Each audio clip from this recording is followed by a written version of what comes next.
Hey, it's Craig of CraigerCoClassics. I am here in St. Louis, Missouri at a shop. You guys might know it well, Classic Car Studios. And you might already recognize him. We've got Noah, the founder, creator. You did it all, didn't you? Yeah, kind of started small and keep growing it, every year. Yeah, how did you start it? What's the story behind it? So I was like a lifelong car person without any car people in my life, so I wanted to get into the automotive business badly. So after college, I had a sales job and did that for a little while, and then decided I was going to go full tilt into the cars. So we started buying and selling cars, and then got into the restoration stuff. That was about 13 years ago. So were you trained at all in restoration, or did you learn along? No, we just kind of just been learning along the way. So it's been good. We've been able to put together a team of very, very talented individuals. So we can pretty much pull anything off at this point. That's awesome. That's what Yeah. you got, right? Oh, and behind us we have merchandise. So yeah, there you go. Is there a website they can go to? Yeah, you can go to classiccarstudio.com. There's merch on there. We ship it all out of here the same day. So. By the way, I like this one. This is a brilliant idea. We got the flathead. Yeah, we had our little tech series where we had the flatheads and we had the carburetors. We had a good time with that. And so. Yeah, let's go bust through the office real quick and.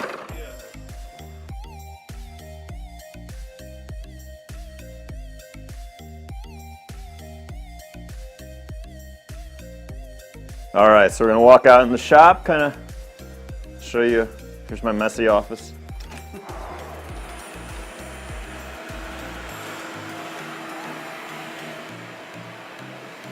So we've got our interior shop over here. We build almost all of our interiors in-house. So, we start off with a rendering and basically build that. That includes the exterior of the car, the interior of the car, the engine compartment, and everything. So having everything in-house helps us kind of streamline everything and keep the projects on task, and also keep quality where we want it. Have you ever had anyone request something totally just... We get crazy stuff we say no to all the time. Really?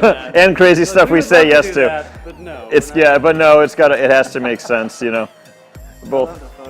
Yeah, we've got pictures of past builds up on the walls. I really like your, and I don't know if I'll give the name justice, but sort of the rusty paint look. Yeah. I've noticed that's becoming like a theme, and I don't know if it's like fad right now, but you're doing great work with that. Yeah, pretty cool, kind of earthy looking bronze, and with a flat clear on it. There's some people who don't want shiny chrome, but they still want that sort of chrome look. Right. Some of it, like rusty farm truck chrome or whatever, kind of like what you did on the 70 or whatever that is. Yeah. We'll still bust out some chrome every once in a while, but at the moment we're painting a lot of the chrome, or body working that stuff and painting it, making it look real nice. So we've got some future projects up on the lift, some stuff. What is that right there, just out of curiosity? That's actually not a real Ferrari.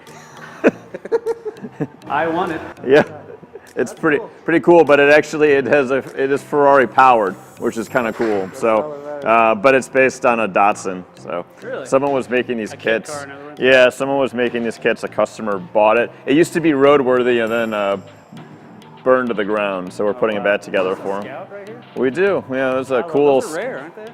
Yeah, there's rarest. There's not a ton of them around. You see some more.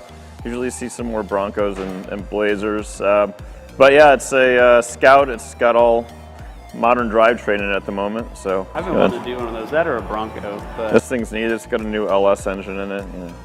Throw an LS. These, by the way? I've always wondered. Like what? Just some diesels or something that National came up with? V8 and a straight six. Oh, okay. So I always see them with something else. Yeah. Like a 302 or a Coyote. Yeah, it's cheaper to swap something else in that you can make more power with. You need motorcycles too. Well, we have motorcycles.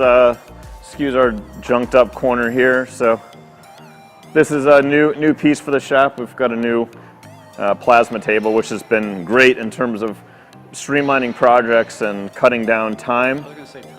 Yeah, it's a huge time saver. So it can do a lot of cool things. One of them, you can put down a drawing and it can scan the pattern and cut it immediately. So you can draw a pattern with you can draw a pattern or a shape with like a black Sharpie, and then this will scan it, put it in the computer, and then you can go to cut it immediately. So wow. This we cut this earlier today. This is a mount for a steering rack.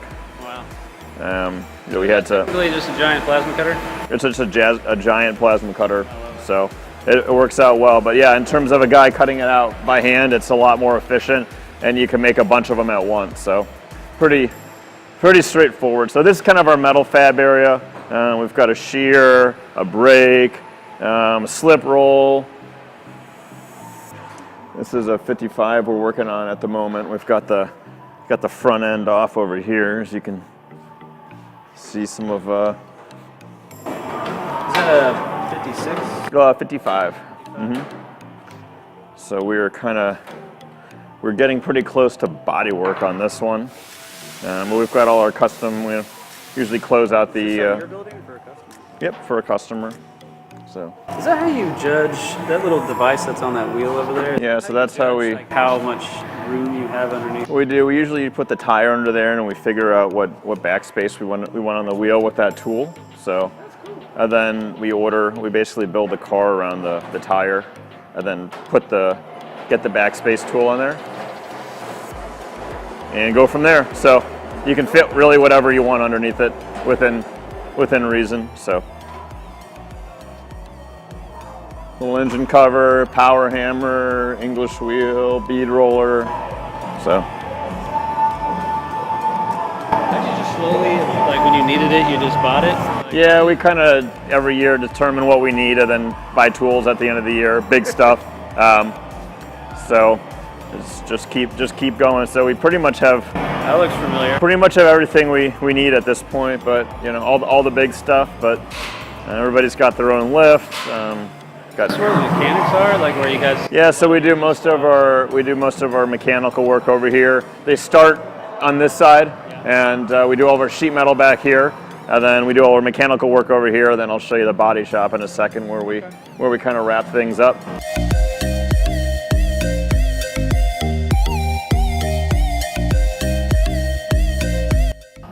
So we got a 67 C10 we're doing at the moment. Yeah, pretty cool.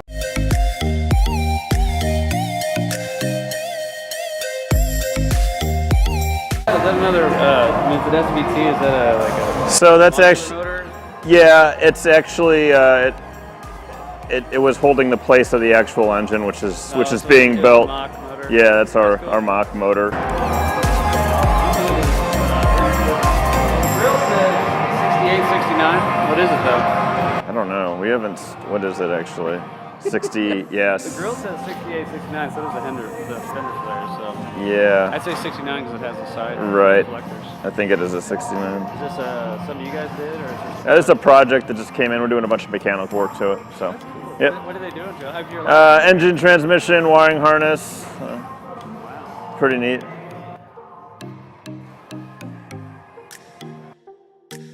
Cool patina. Yeah, for sure, right? It's a solid truck. That's cool. Yeah. Awesome. So we're going to the body shop now? Yeah, we can go to the body shop. That's where you park in to take pictures? Yes, that's our little photo booth. So. Photo op. Nice and clean. Doesn't rain. The lighting's always the same.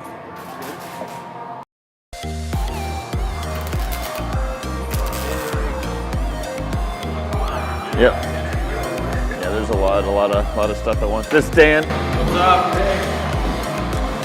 Your navigator. Where's the Fab. Dan can do it all. Fab. Body work. I'm walking through here trying to recognize.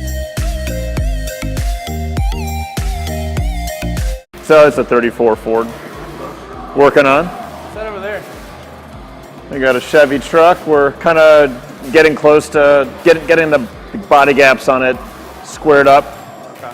And we'll get into body work soon. So. Spotted 4-link. That thing's gonna be. Yeah, it's cool. It's got a roadster shop chassis underneath it, so it'll do everything you want it to do. I need to get there. I've got a 68 F100. It's like flat black. I got Mustang bucket seats in there by those brackets. Fun stuff. Right. Like a rally pack. Right. But I need to start doing suspension because it's a dog and it's hard to handle and everything. Yeah, we usually start with the suspension stuff and kind of go from there. Get a good base going, and then the sky becomes the limit. So. It's awesome. Can we exit this way? Yeah, we can exit through this way.